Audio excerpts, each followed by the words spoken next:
ओम नमः शिवाय।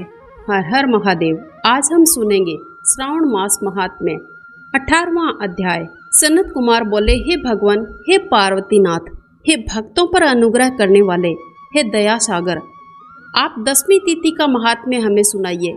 ईश्वर बोले, हे सनत कुमार, श्रावण मास में शुक्ल पक्ष की 10वीं तिथि से ये व्रत आरंभ करें। पुनः प्रत्येक महीने में शुक्ल पक्ष की 10वीं तिथि तक ये व्रत करें। इस प्रकार 12 महीने में इस उत्तम व्रत को करने के बाद श्रावण मास में शुक्ल पक्ष की 10वीं तिथि पर इसका उद्यापन करें।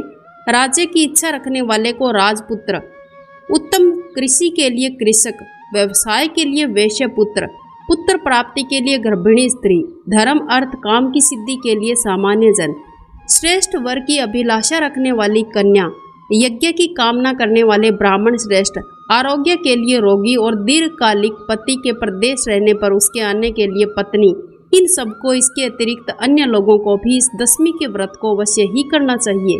जिस कारण जिसे कष्ट हो तब उसके निवारण हेतु मनुष्य को ये व्रत करना चाहिए। श्रावण मास के शुक्ल पक्ष की 10वीं तिथि के दिन स्नान करके देवताओं का विधिवत पूजन करके घर के आंगन में 10 दिशाओं में पुष्प पल्लव चंदन से अथवा जौ के आटे से अधिदेवता के सहस्त्र वाहन युक्त स्त्री रूपा शक्तियों का अंकन करके नक्त बेला में 10 दिशाओं में उनकी पूजा करनी चाहिए। घृत मिश्रित नैवेद्य अर्पण करके अलग अलग दीप प्रदान करना चाहिए। उस समय जो फल उपलब्ध हो वो फल अर्पित करना चाहिए। बाद में कार्य सिद्धि के लिए प्रार्थना करनी चाहिए, हे दिग् देवता, मेरी आशाएं पूर्ण हो और मेरे मनोरथ सिद्ध हो, आप लोगों की कृपा से सदा मेरा कल्याण हो। इसी प्रकार विधिवत पूजन करके ब्राह्मणों को दक्षिणा देनी चाहिए। हे मुनि श्रेष्ठ, इसी क्रम से प्रत्येक महीने में 10वीं तिथि का व्रत सदा ही करना चाहिए। एक वर्ष तक करने के अंतर के बाद उद्यापन करना चाहिए। अब पूजन की विधि कही जाती है, आप ध्यान पूर्वक सुनिए। स्वर्ण अथवा चांदी या आटे से ही 10 दिशाओं को बनवाएं। उसके बाद स्नान करके वस्त्राभूषण से अलंकृत होकर बंधु बांधवों सहित भक्ति पूर्वक 10 दिग् देवताओं का पूजन करना चाहिए। घर के आंगन में क्रम से मंत्रों के द्वारा दिग् देवताओं को स्थापित करें। भवन के स्वामी देवताओं और दानवों से नमस्कार किए जाने वाले इंद्र आपके ही समीप रहते हैं। आप इंद्री नामक दिग् देवता को नमस्कार करते हैं। हे आशे, अग्नि के साथ परिग्रह होने के कारण आप आग्नेयी कही जाती हैं। आप तेज स्वरूपा और पराशक्ति हैं, अतः मुझे वर देने वाली हो। आपका ही आश्रय लेकर वे धर्मराज सभी लोगों को दंडित करते हैं, इसलिए आप संयमिनी नाम वाली है। हे यामे, आप मेरे लिए उत्तम मनोरथ पूर्ण करने वाली हो। हाथ में खड्ग धारण किए मृत्यु देवता आपका ही आश्रय ग्रहण करते हैं, अतः आप निर्ऋतु रूपा हैं। आप मेरी आशा को पूर्ण कीजिए। हे वारुणी, समस्त भुवनों के आधार पर जल जीवों के स्वामी वरुण देव आप में ही निवास करते हैं, अतः मेरे कार्य तथा धर्म को पूर्ण करने के लिए आप तत्पर हो। आप जगत आदि स्वरूप वायुदेव के साथ अधिष्ठित हैं, इसलिए आप वायव्य है। हे वायव्य, आप मेरे घर में नित्य शांति प्रदान करें। आप धन के स्वामी कुबेर के साथ अधिष्ठित हैं, अतः आप उस लोक में उत्तरा नाम से विख्यात हैं। हमें शीघ्र ही मनोरथ प्रदान करके आप निरुत्तर हो। हे ऐशानी, आप जगत के स्वामी शंभु के साथ सुशोभित होती हैं। हे शुभे, हे देवी, मेरी अभिलाषाओं को पूर्ण कीजिए। आपको मेरा नमस्कार है।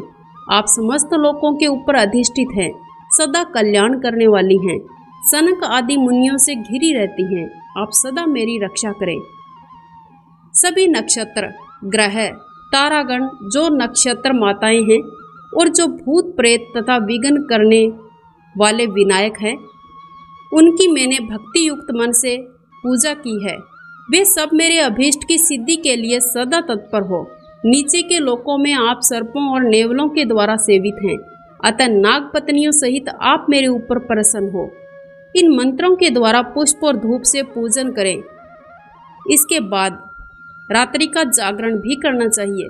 कुमकुम, अक्षत और तन मन से भक्ति पूर्वक रात्रि को व्यतीत करना चाहिए। भक्ति भाव के साथ भजन करते हुए प्रातःकाल प्रतिमाओं का पूजन करके ब्राह्मणों को प्रदान कर देनी चाहिए। इस विधि से व्रत करके क्षमा प्रार्थना करें। प्रणाम करके अपने प्रिय बंधुओं को साथ लेकर भोजन करना चाहिए। हे तात, जो मनुष्य इस विधि से आदर पूर्वक 10वीं व्रत करता है सभी मनोवांछित फल प्राप्त करता है। विशेष रूप से स्त्रियों को इस सनातन व्रत को अवश्य ही करना चाहिए, क्योंकि मनुष्य जाति में स्त्रियां अधिक श्रद्धा और कामना पारायण होती हैं। हे मुनि श्रेष्ठ, धन प्रदान करने वाले, यश देने वाले, आयु बढ़ाने वाले, सभी कामनाओं का फल प्रदान करने वाले, इस व्रत को मैंने आपसे कह दिया है। तीनों लोकों में अन्य कोई व्रत इसके समान नहीं है। हे ब्रह्मपुत्रों में श्रेष्ठ, वांछित फल की कामना करने वाले जो मनुष्य 10वीं तिथि को 10 दिशाओं में सदा पूजन करते हैं, उनके हृदय में स्थित सभी बड़ी बड़ी कामनाओं को दिशाएं फलीभूत कर देती हैं। इनमें अधिक कहने से क्या प्रयोजन है। हे सनत कुमार, ये व्रत मोक्षदायक है, इसमें कोई संदेह नहीं है।